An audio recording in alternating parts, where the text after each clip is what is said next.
मेरा परिचय दिया गया कि मैं कमज़ोरों की आवाज़ हूँ, उनकी आवाज़ बुलंद करता हूँ, लेकिन आज मैं कमज़ोरों की बात नहीं करूँगा। आज मैं बात करूँगा वीकर सेक्शन की नहीं, स्ट्रॉन्गर सेक्शन की, और कोट एंड कोट इसे कहते हैं इंटेलेक्चुअल, जिस जमात में मैं भी आता हूँ। तो आज मैं इंटेलेक्चुअल कम्युनिटी की बात करूंगा, रोल ऑफ इंटेलेक्चुअल्स, क्योंकि इसका बहुत रिश्ता है जो वर्तमान में परिस्थितियां हैं उसमें। एक कहावत है कि if system becomes oppressive then let's make resistance fashionable. अगर व्यवस्था उत्प्रेरणकारी हो जाए तो प्रतिरोध को फैशन बनाना चाहिए।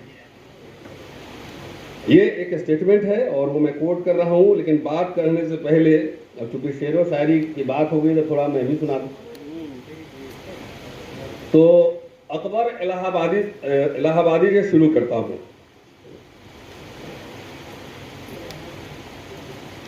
खींचो ना कमानों को न तलवार निकालो,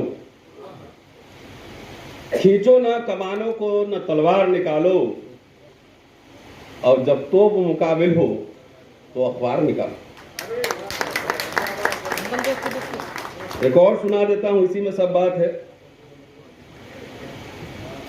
है नहीं तलवार अपने हाथ में तो क्या हुआ, है नहीं तलवार अपने हाथ में तो क्या हुआ, हम कलम से ही करेंगे सिरफिरों का सामना।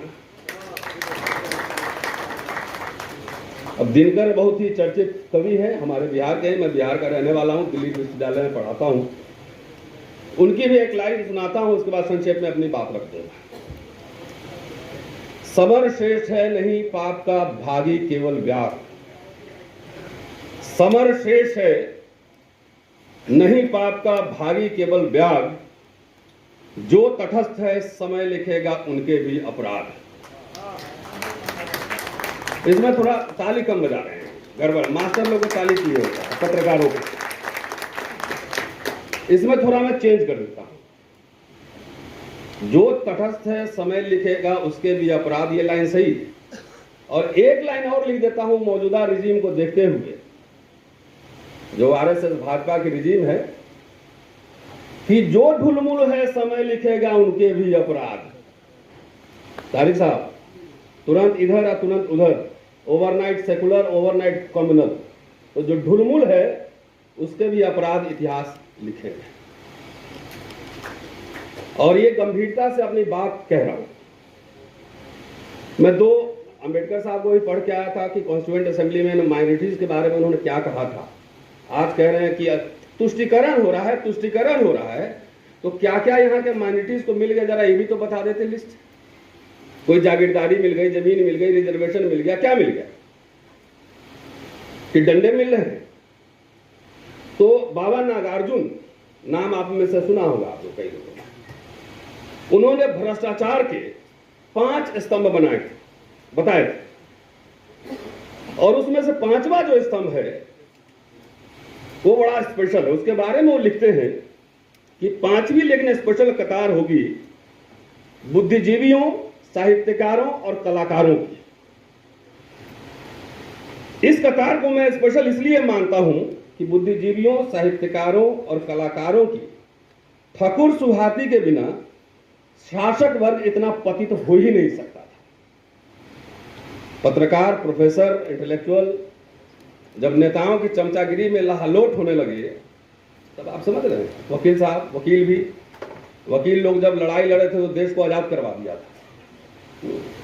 आगे लिखते हैं, स्पष्ट है कि मेरे जैसा साहित्यकार भी इसी पंक्ति में आता है। दूसरी बात यह है कि हमारी इस कतार में जो आगे खड़े हैं उन्हें पद्म भूषण और पद्म श्री तमगों से सजा दिया गया है। तो जिनको पद्म भूषण, जिनको आजकल वाइस चांसलर बन रहे हैं, बड़े बड़े प्रोफेसर, डायरेक्टर बन रहे हैं, जरा उनका बैकग्राउंड, उनका सोशल एडिटिंग कीजिए, आपको पता लग जाएगा कि बाबा नागार्जुन आज कितने प्रासंगिक हैं। दिनकर साहब के बारे में मैंने पहले कहा, उनके भी एक कोट में सुना देता हूं। दिनकर साहब बिहार के थे, बड़े कवि, साहित्यकार, लीडर भी रहे भूमियार कम्युनिटी से। और उन्होंने लिखा है बुद्धिजीवियों की भूमिका पे, इसलिए मैंने कहा कि आज सिर्फ इंटेलेक्चुअल से बोलूंगा, आज दलित, माइनॉरिटीज, बैकवर्ड, सोशल जस्टिस पे नहीं बोलूंगा। लिखते हैं कि असल स्थिति यह है कि जनता चाहती है कि मनीषी, इंटेलेक्चुअल ऐसा हो जो राजा और प्रजा दोनों को डांट सके। जब तक इंटेलेक्चुअल इस धर्म का पालन करता है तब तक जनता उसके साथ रहती है। स्वराज्य के पूर्व तक मनीषियों का, इंटेलेक्चुअल्स का इस देश में बड़ा सम्मान था, क्योंकि मनीषी शासकों के खिलाफ आवाज उठाते थे। मगर अब मनीषियों का आदर बहुत कम हो गया है।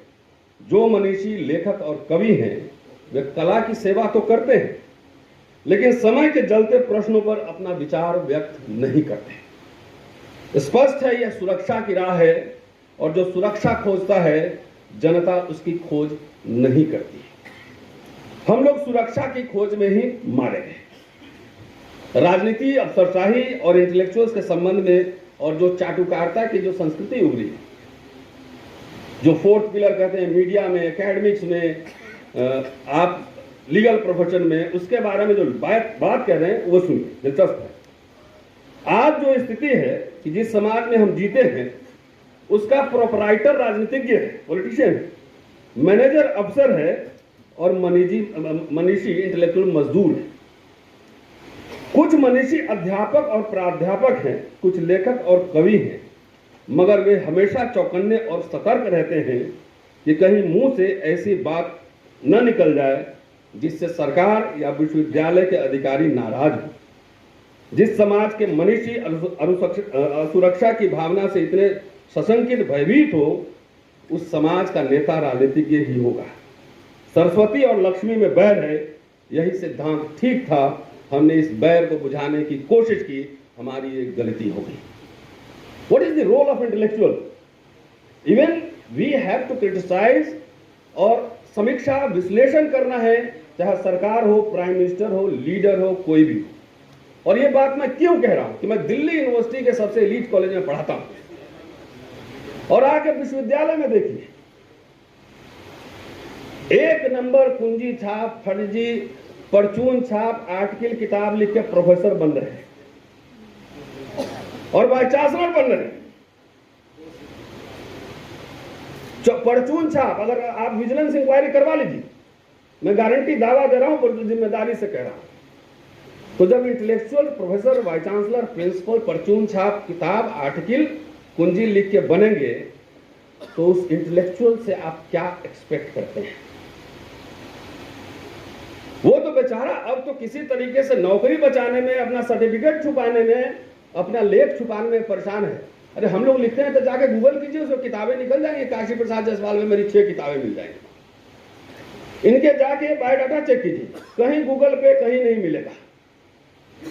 अगर उसके खिलाफ आप प्रोटेस्ट कीजिए, कोर्ट जाइए, और खास तौर से आप दलित और माइनॉरिटी कम्युनिटी के हों, और मैं ये बात इसलिए कह रहा हूं दावे के साथ कि मैं दलित समुदाय से बिलोंग करता हूं, और ताल ठोक कर दिल्ली विश्वविद्यालय में बोलता हूं और देश के हर मंच पर बोलता हूं।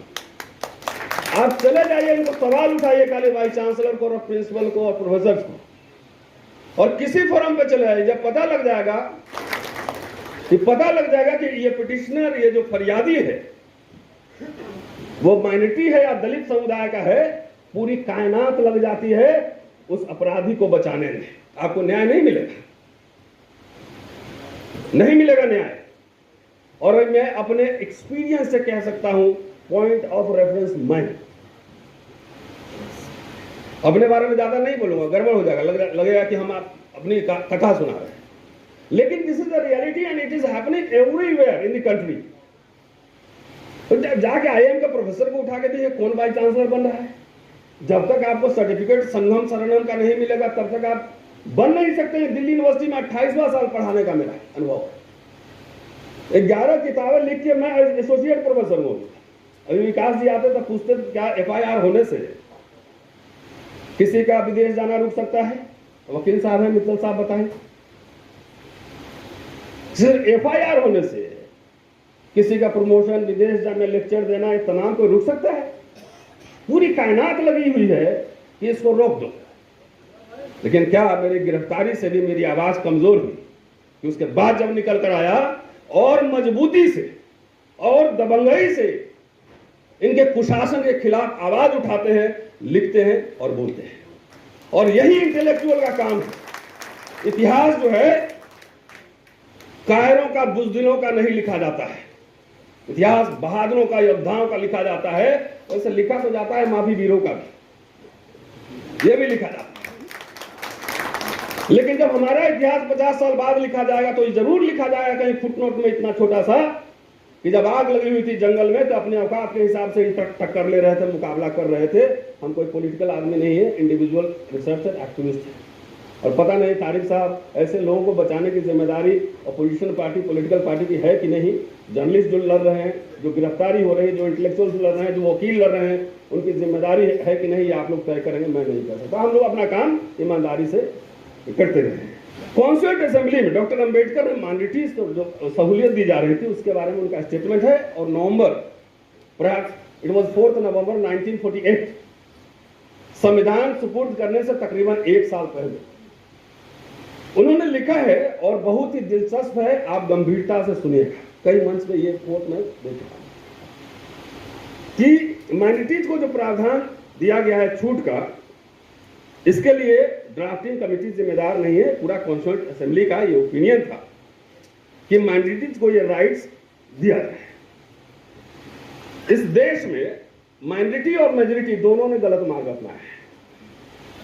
अल्पसंख्यकों के अस्तित्व को, उसके एग्जिस्टेंस को नकारना इन मेजॉरिटी की सबसे बड़ी गलती थी कि उसको एग्जिस्ट नकारना। मुझे आरएसएस में जानकार है, बोले कि मुसलमान को तो पाकिस्तान में रहना चाहिए। तो हम बोले दलित पिछड़ा जो डंडा लेके जो है खड़ा रहता है उधर, जब मुसलमान चला जाएगा तो आपके लिए डंडा कौन चलाएगा? वो डंडा आपकी तरफ भी आएगा, फिर वो आप ही की तरफ आने वाला है। आगे लिख रहे हैं कि कहा उन्होंने कि अल्पसंख्यकों के अस्तित्व को नकारना गलती थी मेजॉरिटी की, और अल्पसंख्यकों द्वारा अपने अल्पसंख्यकवाद को सीने में चिपका के लगे रहना, यह भी गलती, ये भी गलती। दोनों उद्देश्य साध्य हो, उसका सोल्यूशन हो, ऐसे उपाय ढूंढना जरूरी है। इस दिशा में आगे बढ़ने की शुरुआत के तौर पर अल्पसंख्यकों के अस्तित्व को मानना ही पड़ेगा। कोशिश यह होनी चाहिए कि किसी समय मेजॉरिटी और मेजॉरिटी दोनों एक समान।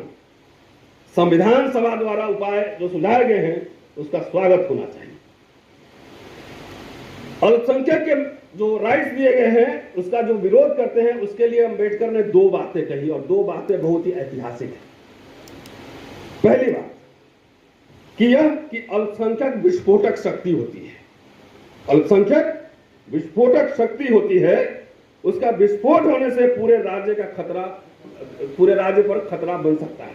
किसी आदमी को इतना मत दबाओ कि दीवार में चिपक जाए, दीवार में जब चिपकेगा तो उसके बाद टक्कर ही मारेगा, सर ही मारेगा, पीछे जाने का रास्ता ही नहीं।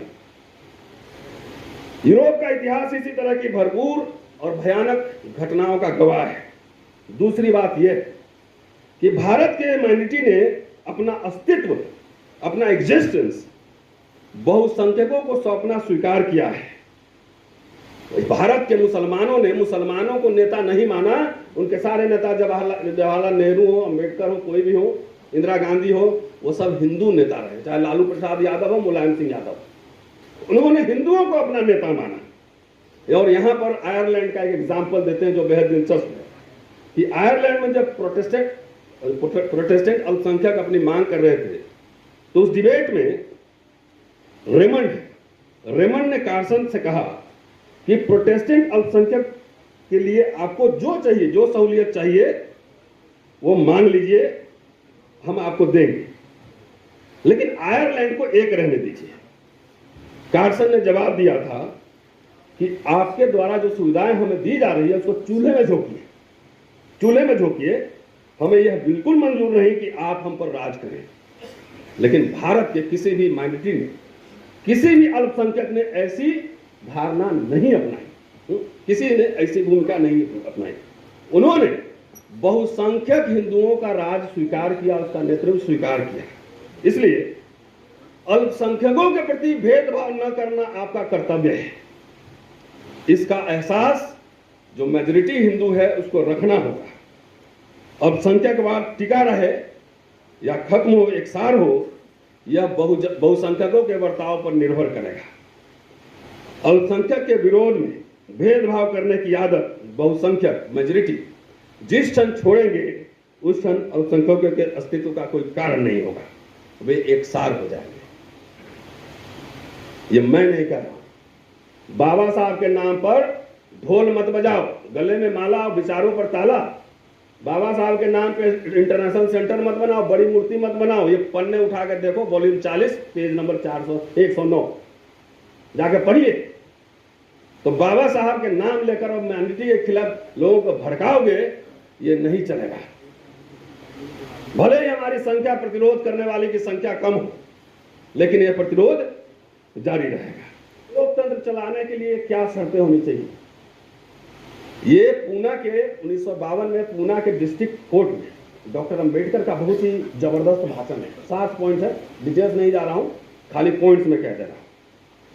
समाज में भयंकर असमानता नहीं होनी चाहिए। अभी है, ऑक्सफोर्ड का रिपोर्ट पढ़िए, है कि नहीं? मजबूत और सुरक्षित विपक्ष चाहिए।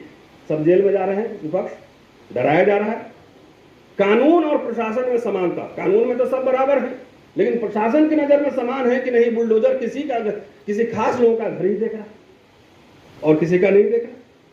संवैधानिक नैतिकता, कॉन्स्टिट्यूशनल मोरालिटी, सबसे ज्यादा धज्जियां उड़ाई जा रही जितने कॉन्स्टिट्यूशनल बॉडीज है। मेजॉरिटी द्वारा माइनॉरिटी पे अत्याचार नहीं, सबसे ज्यादा अत्याचार बढ़ा है। सामाजिक नैतिकता, सोशल मोरालिटी, और दूसरा मास कॉन्शियसनेस। 7 पॉइंट। इसके आधार पर जो शासन चल रहा है उसका आप एनालिसिस कर लीजिए। कॉन्स्टिट्यूएंट असेंबली में 25 नवंबर 1949 का लंबा भाषण है, 3 लाइन सुना के बात खत्म कर देता हूं कि भारत ने बौद्धों की जनतांत्रिक डेमोक्रेटिक जो प्रैक्टिसेस थे उसको गवाई। लंबे समय से डेमोक्रेसी प्रयोग में नहीं होने के कारण उसका नया लगना भारत जैसे देश के लिए स्वाभाविक है। यहां जनतंत्र द्वारा तानाशाही को स्थान दिए जाने का खतरा है। नए सिरे से आया डेमोक्रेसी अपना बाहरी रूप तो बनाए रखेगा कि हम डेमोक्रेट हैं, डेमोक्रेसी है, लेकिन असल में वह तानाशाही को ही जन्म देगा। कॉन्स्टिट्यूशन बना हुआ, अंदर के पन्ने फाड़े जा रहे हैं। प्रचंड बहुमत हो तो दूसरी संभावना अर्थात तानाशाही के पैदा होने की ज्यादा जबरदस्त खतरा है। तो चलिए कम से कम 240 में अटका दिए तो अब जरा फुड़फुड़ नहीं हो रहा है। जो 400 आता तो यही होता जो डॉक्टर अंबेडकर संविधान सभा में कह गए थे, जातियां राष्ट्र विरोधी होती हैं। क्या जातियों को खत्म करने के लिए कोई प्रयास हुआ? ये वॉइस ऑफ अमेरिका को दिया गया एक शानदार इंटरव्यू है कि भारत में लोकशाही का भविष्य, उसको बार बार पढ़ा जाना चाहिए और उस पर नेशनल डिबेट होना चाहिए। आपने बहुत समय दिया, बहुत बहुत शुक्रिया, थैंक यू।